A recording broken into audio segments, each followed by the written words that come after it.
February 2020. It's Mazzy's Mix, Mazzy's Mashup. It's one of these, one of the videos that combines new records I've gotten, VCLT, just a little mashup here.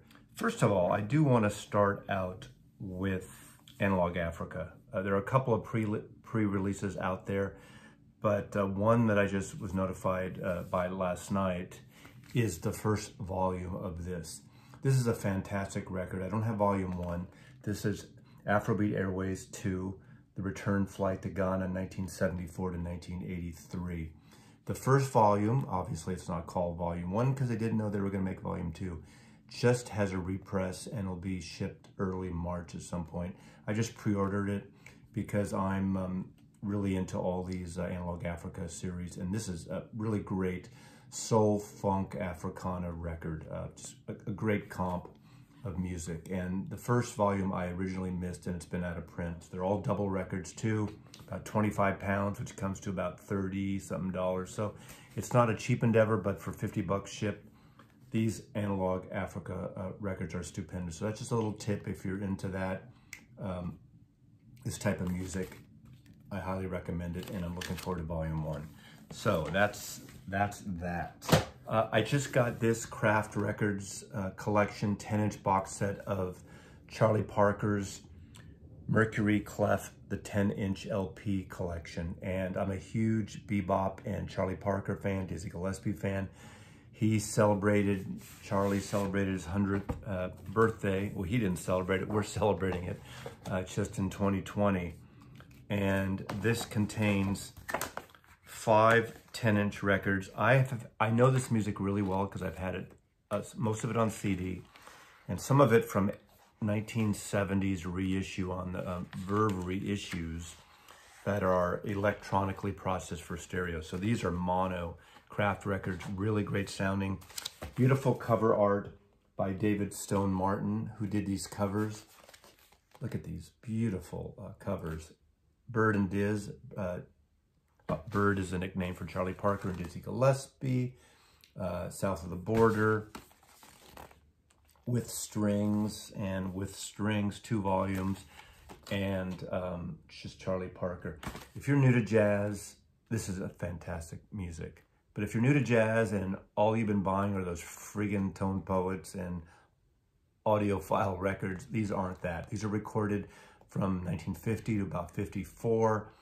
These are on Clef and Mercury and realized by the producer Norman Granz, who would soon after this start Verve Records. So essentially, these artists went on Verve after this. I got 2 VCLTs here. I got this lovely card, and this was for a Colin Osborne in the UK, and he sent me this Robert Fox CD. I'm not familiar with him. It's kind of moody, surreal. I think he did a lot of soundtracks.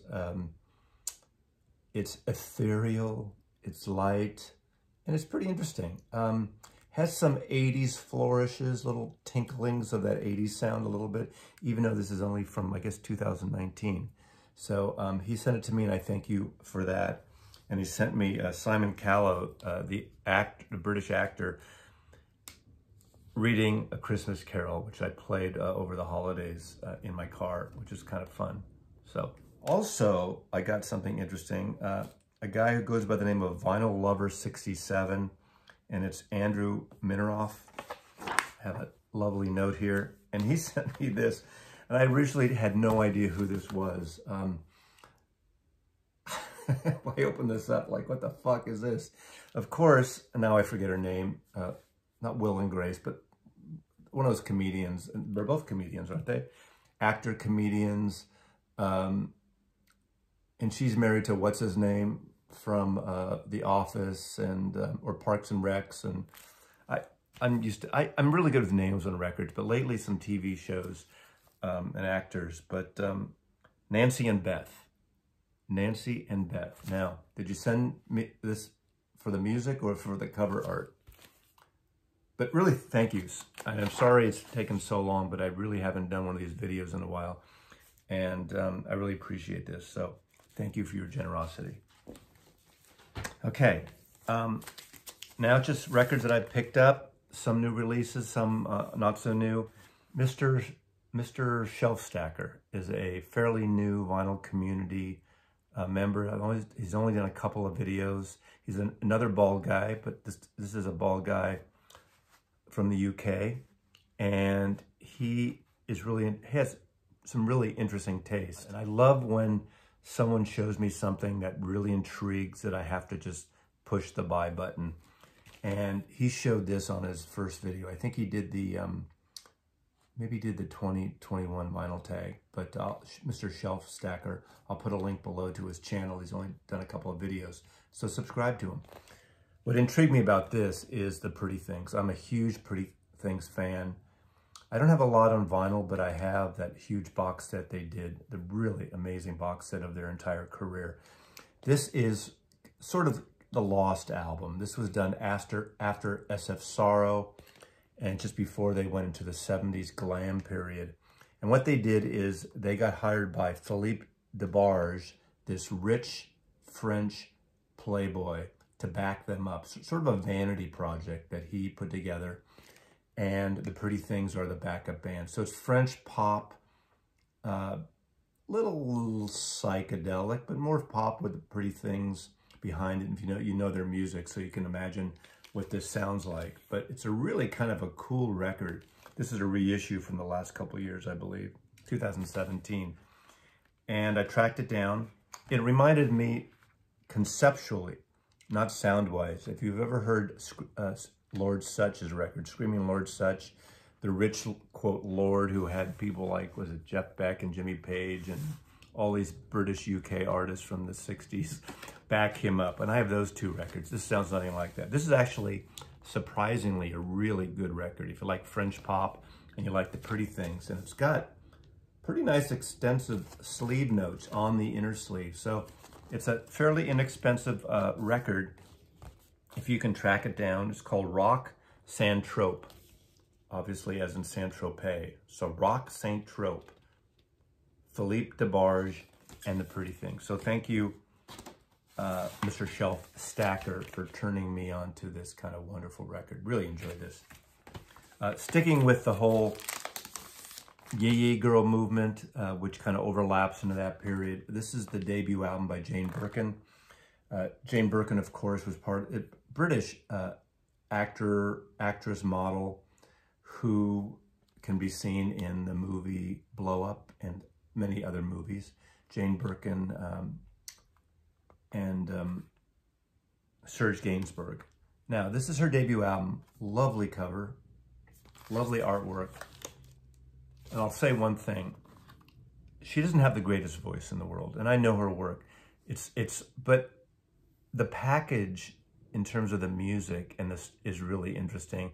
I'd say if you're getting into the French pop, Yee Girl pop scene, there are other artists to go with before you go with Jane Birkin. Okay, I haven't listened to this yet, but Michael, my friend, Audio 45 audiophile, 45 RPM audiophile in Germany, turned me on to this. And this is Happy Roads Ectrotrophia. This is a numero group reissue. She's got kind of a Kate Bush-like voice. If you like Kate Bush, this is something that may intrigue you. Recently, I did a whack-a-mole. One of the albums I pulled was an album by a San Francisco-based band, Wooden Chips. Sort of a neo-psychedelic, but they have a repetitive trance-like quality to their music, which is really great because it's not synthesized or based like a lot of new sort of psychedelic electronic hybrids. They seem to be more organic. And the main leader of that group, guitar player Ripley Johnson, relocated to Portland, Oregon over the last few years from San Francisco. And as soon as I showed that Wooden Chips record that I pulled on the Whack-A-Mole video, a bunch of people told me I need to check out Rose City Band, especially my good friend in Manchester, England, Rob Walker. But a lot of people referenced that I should check into that. These are Ripley Johnson project. He relocated to Portland, Oregon. Thrill Jockey reissued his first record, that's this one, and put out this one. So this is from 2019, this is 2020. They're really an extension of Wooden Ships, although there's a more country tinge. Look at these, look exactly like sort of 70s country rock albums. This one is probably the bridge between Wooden Ships and this project here, where there are similar repetitive psychedelic feels. There's more vocals than from Wooden Ships in a way, I think. More song-based somewhat. Definitely influences of the Grateful Dead. So if you're a Grateful Dead fan, you want something in a current realm, this might be something that you'd be interested in. Really good. There are obviously tinge of pedal steel guitar that really amplifies the country aspect of it. But they're not pure country records at all. There are songs that have that that genre feel, but then they get back into the elongated songs. I find on this record, too, there are a lot of songs that just go on and on in a great way, but without choruses, almost like a little bit of a jam band type way, but way more interesting. But this album is very much more song-based. Tighter songs, more bridges somewhat. There's some bluesy outpouring, almost like the Grateful Dead period with Pigpen, not the vocals of Pigpen, but the blues-like sounds of the Grateful Dead, that psychedelic mix of the late 60s, early 70s Grateful Dead when Pigpen was a member of the Dead.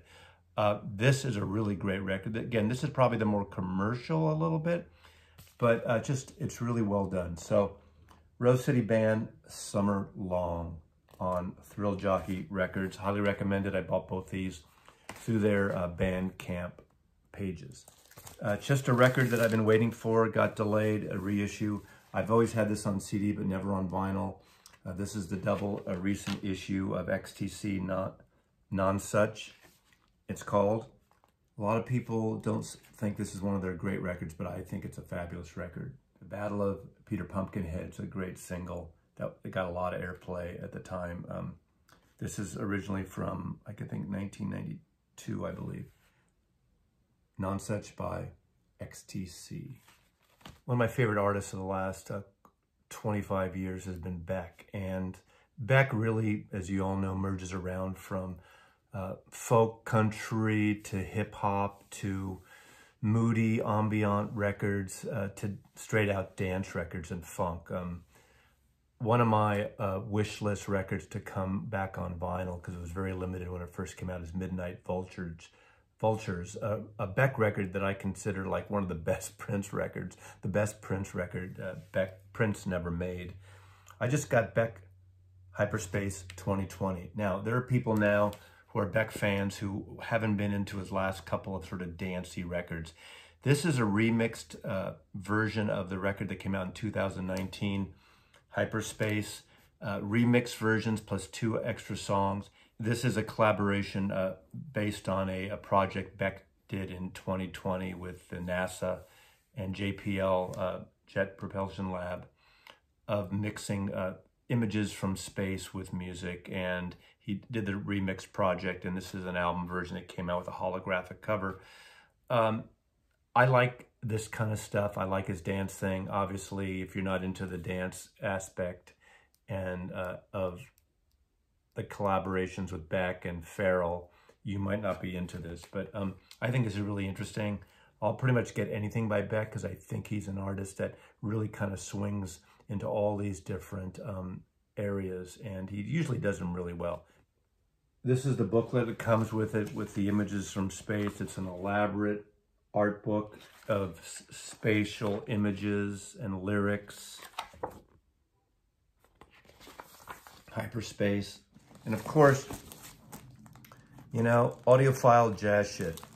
Let's talk about that, because how can you have a month go by without audiophile jazz shit? Of course, there's the Acoustic Sounds collection that's sort of emulating in their way a lot of records from Decca and Phillips and other jazz and pop labels.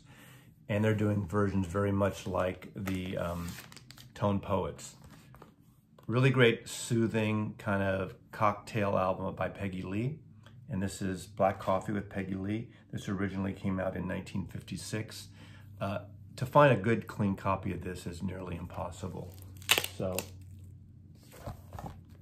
if you're into this, the next place you should go is Julie London Records. I love Julie London Records.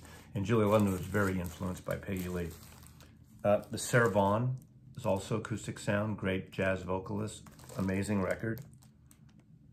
Has Clifford Brown on trumpet, who I'm a big fan of. In fact, Steady and Brown is Clifford Brown and Max Roach. Now, great sounding record. It's not audiophile as much because it's the mono early recording, but fabulous, fabulous musicianship and sound in that respect. Well, there's some people I'm finding that who are new to jazz and are just all stuck on the audiophile releases. And when something doesn't sound quite as perfect as some of those later tone poets and Blue Notes, they kind of put it down, but go for the music. The same with that Charlie Parker collection. It's great jazz, and Steady and Brown is an amazing jazz record. And then Two Tone Poets, Lee Morgan Raja, which is an incredible record. It's one of the records that was originally unreleased. I think Michael Kuskuna pulled it out from the tape boxes in the 80s, as I recall. I love this cover. I think this is a groovy record. You'd call it groovy record. And this, to me, is really beautiful. Paul Chambers, bass on top, really soothing. A lot of the tracks, he'll use a bow, makes it sort of a little bit of a classical in terms of jazz, just that kind of serene sound. There are no horns on it, so it's a really soothing record with Kenny Burrell, of course, on guitar, Hank Jones on piano, and Art Taylor on drums. So if you want to really, this is an easy record to get into. If you're not a big jazz fan, you want something kind of moody, sexy cocktail music, this is a good one right here too. So anyway, thank you for watching, and more to come forever. Mazzy loves you.